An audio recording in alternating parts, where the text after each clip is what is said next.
চলে এসেছি ভোলাগঞ্জ সাদা পাথর। সামনে যে ঘাট আছে এই ঘাট থেকে ওই সাদা পাথর অবধি যেতে হবে। প্রতি টিকিটের মূল্য হচ্ছে 800 টাকা, মানে যাওয়া আসা 800 টাকা। তো আমরা আছি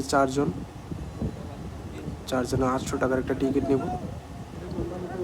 এই টিকিটে ওরা একবার গিয়ে দিয়ে আসবে, তারপর আমাদের সাদা পাথর ঘোরাঘুরি বা স্নান টান শেষ হয়ে গেলে আবার ফোন দিলে ওরা গিয়ে নিয়ে আসবে।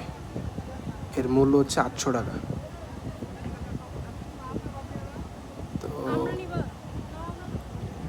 সামনে যে পাহাড়গুলো দেখতে খুবই সুন্দর, এটা মেঘালয় রাজ্য, ইন্ডিয়ার মধ্যে পড়েছে। ওই বর্ডারের ঠিক পাশেই ভোলাগঞ্জে সাদা পাথর, সেখানেই আমরা যাব। তো চলেন দেখি গিয়ে কীরকম